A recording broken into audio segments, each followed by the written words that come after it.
নমস্কাৰ, মই স্বপন আৰু স্বাগতম জনালোঁ মোৰ সোণোৱাল মিক্সআপ ইউটিউব চেনেলৰ আন এটা ভিডিঅ'লৈ। আমাৰ এই লুইট মটৰৰ পৰা পাইকানৰ পৰা ইহঁতে আমাৰ গাড়ী ছাৰ্ভিচিং কৰিব আহিছে। এইকেইজন মোৰ খাছ পাৰ্টনাৰ, কাৰণ মই এই শ্ব'ৰুমটোৰ পৰাই মই এইবিলাকৰ গাড়ীৰ বিষয়ে কামবিলাক শিকিছিলোঁ ফাৰ্ষ্ট। তো এইকেইটা মোৰ খাছ পাৰ্টনাৰ যিয়ে নহওক। তো আমাৰ এই দুখন গাড়ী আহি গ'ল।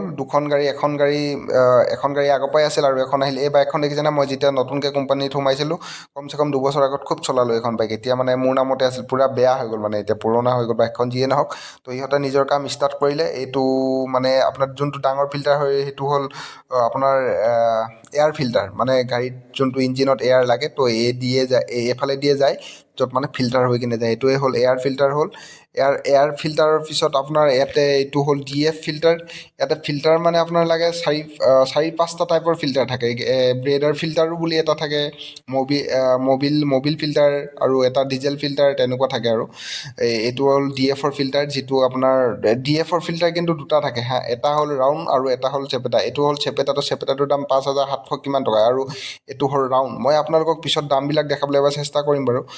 এইটোৰ দামো কমচে কম 3,000ৰ ওপৰত হ'ব নেকি, তেনেকৈ ময়ো সিমান দামবিলাক মনত নাথাকে এইবিলাক বস্তু, কাৰণ ছাৰ্ভিচিঙতে চেঞ্জ কৰা হয়, তো সিমান মনত নাথাকে। তো মই তাত চাই কেনেহে গম পাওঁ। আৰু আপোনালোকে দেখিছেনে এইবিলাক ই দেখাইছে যে ছাৰ ইমান লেতেৰা হৈ গৈছে, ছাৰ্ভিচিঙৰ টাইম হৈ গৈছে, এইটোৱে ই দেখাইছে বাৰ বাৰ। তো যিয়ে হওক, এইটো ফিল্টাৰটো ইয়াক মই খোলাৰ পিছত চাওক, ইয়াৰ কালাৰ পূৰা চেঞ্জ হৈ গৈছিল। কিন্তু পূৰা বগা হ'ব লাগে। এইটো দেখিছেনে নতুনটো আৰু তাৰ কালাৰটো চাওক, ডিফাৰেঞ্চটো কিমান জাম হৈ আছিল। তো এইটো জাম হৈ থাকিলে গাড়ীটো পিক আপটো কমি যায়। পূৰা চাইলেঞ্চাৰে জাম হৈ যায়।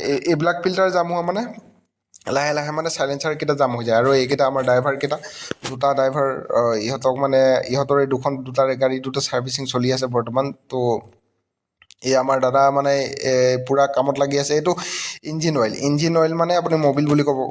মবিলটোক আমি মবিল বা ইঞ্জিন অইল এই একেটা বস্তুৱে হয়।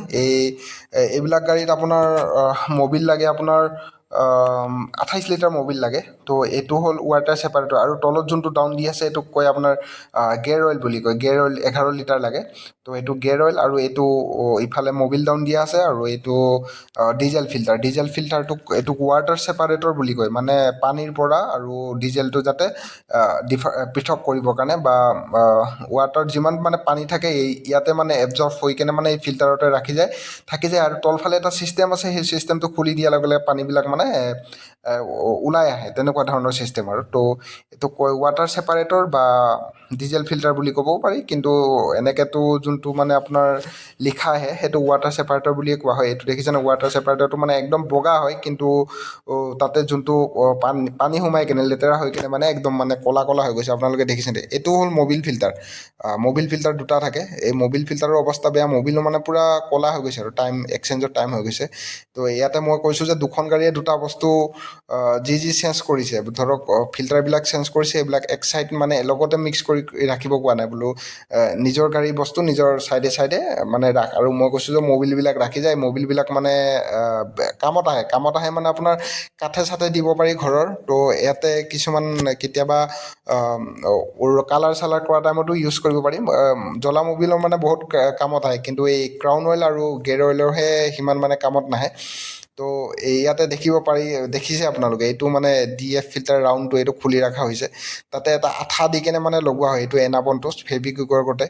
তো দুটাৰে বস্তু মই দুফালে ৰাখিব কৈছোঁ আৰু কৰি কেনে, যাতে ছিষ্টেমবিলাক পিছত হিচাপ কৰিবলৈ ইজি হয়, কোনটো কি চেঞ্জ কৰিছে। আৰু ইয়াৰ অলপ লাইটটো বেয়া হৈ আছিল বোলে, আপাৰ মাৰিলেও একে, ডিপাৰ মাৰিলেও একে। তো সেইটো কাৰণে ইয়াৰ লাইটটো ঠিক কৰা হ'ল। তাৰপিছত ইহঁতে লাইটটো চাই দিলে আৰু ওপৰতে, তেনেকৈ বিশেষটো নাছিল একো। তাৰপিছত মই আপোনালোকক দেখাইছোঁ ৰ'ব, আমাৰ দাদা এজন আছিল, আমাৰ জহিৰুল দা আমাৰ বহুত আগৰ চিনাকি। মোৰ প্ৰথম কোম্পানীত সোমাওঁতে ইহঁত বহুত ছিনিয়ৰ মানুহ, আমাৰ চিভিল ইঞ্জিনিয়াৰ হয়। কিন্তু বেচেৰা নতুনকৈ এইফালে বৰ্তমান আদাদিত ট্ৰেন্সফাৰ পাইছে। আগতে আছামত আছিল, এতিয়া মেঘালয়ত নতুনকৈ ট্ৰেন্সফাৰ পাইছে। বেচেৰা খুব টেনশ্যন, আৰু দাদাৰ লগতে অলপ লেকচাৰ পিটিলোঁ। মইতো মানুহ পালে পূৰা লেকচাৰ পিটি থাকোঁ। তো লেকচাৰ অলপ কথা চথা পাতি ক'লোঁ যে ভিডিঅ' এটা ইউটিউব চেনেল এটা খুলিছোঁ, ছাবস্ক্ৰাইব কৰি দিব। তো দাদাই কৈছে কৰিম তেনে কৈছে। তো আপোনালোকক মই এইবিলাক দামবিলাক এবাৰ দেখাবলৈ চেষ্টা কৰিছোঁ। এইটো দেখিছেনে, 4,000 কিমান টকা আছে। এইটো ডিজেল ফিল্টাৰ ৱাটাৰ ছেপাৰেটৰ হয়। তো ৱাটাৰ ছেপাৰেটৰ এটাটো দেখালোৱে, সেইটো কাৰণে এইটো একেই হয়। দুটা গাড়ী গাড়ীৰ কাৰণে দুটা অনা হৈছে। তো আপোনালোকক মোৰো মানে দামবিলাক সিমান মনত নাথাকে, সেইটো কাৰণে মই আপোনালোকক আপোনালোকে মানে চাব পাৰিছে, ডাইৰেক্ট দেখাইছোঁ। এইটো ৩,৫০০ কিমান টকা। এইটো হ'ল আপোনাৰ ব্ৰেডাৰ ফিল্টাৰ বুলি কয়। ব্ৰেডাৰ মানে মবিল ফিল্টাৰৰ লগত কানেক্টিক এটা বস্তু হয়, যোনটো মানে ইঞ্জিনৰ গৰম ভাৱটো মানে সেইফালেদি ওলাই আহে। তো যিয়ে নহওক, সেইটো ব্ৰেডাৰ ফিল্টাৰটো কিমান ৩,০০০ কিমান টকা আছিল। তো এইটো চাওক, আপোনালোকৰ এইটোৰ দাম আপোনাৰ ২,৩০১ টকা। এইটো কি ফিল্টাৰ বা হয়? এইটো মবিল ফিল্টাৰ হ'ব নেকি? এইটোতো মবিল ফিল্টাৰ হয় হা। তো আপোনালোকক দামবিলাক অলপ দেখাই দিছোঁ, কিমান দাম হয়। আৰু আপোনালোকে এইটো ৩,০০০ কিমান টকা, মানে টোটেল যদি আপোনালোকে গাড়ী এখন ছাৰ্ভিচিং কৰাব যায়, থাৰ্ড ছাৰ্ভিচিং যদি ডাম্পাৰৰ, তো কমচে কম আপোনাৰ 48,000, মানে ডিপ্ৰেচিয়েশ্যন চাৰ্জৰ ওপৰত ডিপেণ্ড কৰে। এনেকৈ লিগেলটো 41,000 হয় নেকি। তাৰপিছত আৰু আপোনাৰ যদি মানুহ চানুহ আহে, এইবোৰ গাড়ী চাড়ী আহে যে লৈ আহে, সেইবিলাকৰ মানে ডিপ'জিশ্যন চাৰ্জটো এক্সট্ৰা 6,000 পৰা 7,000 বা কিবা, মানে এইটো ডিষ্টেঞ্চৰ ওপৰত ডিপেণ্ড কৰি হয় আৰু ময়ো সিমান গম নাপাওঁ। তো ইহঁতে মানে সেই যোনখিনি মই গম পাইছোঁ সেইখিনি কৈছোঁ আৰু আপোনালোকক। তো এইটো মবিলটো এক্সচেঞ্জ কৰি সেইটো পুৰণা মবিলটো ওলাই কেনে নতুন মবিলটো মানে ঢালা হৈ আছে। পুৰণা মবিল ওলাবলৈ এটা ড্ৰেইনত ছিষ্টেম থাকে টেংকিৰ তলত, সেই টেংকিটো খুলি দিয়া হয়। তো ইয়াতে আপোনালোকে নতুন মবিলটো ওপৰ ফালে ঢালা হয়। সেইটো খালী কৰি দিয়াৰ পিছত, পূৰা খালী হৈ যোৱাৰ পিছত এইফালে আপোনাৰ নতুন মবিলটো ঢালি দিয়া হয়। ইয়াতে ৰঙা হৈ থাকে দেখিছেনে, কিন্তু মবিলটো যোনটো ঢালিল সেইটো ৰঙা, কিন্তু তলৰ মবিলটো আপোনালোকে চাওক এবাৰ কি কণ্ডিশ্যন। নহয়, এইটো মবিল নহয় কিন্তু হা, এইটো ক্ৰাউন অইল বুলি কয়। এই গোলকৈ ৰাউণ্ডকৈ যোনটো আছে নহয়, সেইটোৱে হ'ল ক্ৰাউন। সেই ক্ৰাউনৰ ভিতৰত কিছুমান অইল থাকে, এইটোকে কয় ক্ৰাউন অইল। তো মানে এইবিলাক আচলতে কিয় দিয়ে গম পায় নাই? আপোনালোকৰ যেতিয়া মানে ইঞ্জিনৰ ভিতৰত দুটা পিষ্টন বা আপোনাৰ লোহাৰ কিবা কিবি থাকে নহয়, লোহাৰৰ এইবিলাক ক্ৰাউনবিলাক, তো সেইবিলাক ঘূৰোতে মানে আমাৰ মানে হেৰি হিচাপত কাম কৰে, লিব্ৰিকেট। মানে আপোনাৰ যদি ধৰক আপুনি লোহাৰ দুটা যদি আপুনি ডাইৰেক্ট যোজা মাৰি দিয়ে, ঠাংকৈ যোজা মাৰি দিয়ে, তাতে মানে আপোনাৰ জুই ফিঙুটি উঠিব। কিন্তু এইটো যেতিয়া এই অইলটো থাকে, সেই অইলটো থাকিলে আপোনাৰ মানে ফিঙুটি নুঠে, বা আপোনাৰ সেইটো মানে কণ্ট্ৰল কৰে, যোনটো ফায়াৰ হয় বা কিবা কিবি যোনবিলাক মানে ৰিয়েকশ্যন হয়, সেইবিলাক কণ্ট্ৰল হয়। আৰু ইয়াতে আপোনালোকে দেখিছে যিবিলাক ফিল্টাৰ চেঞ্জ কৰা হ'ল, দুটা মবিল ফিল্টাৰ, এটা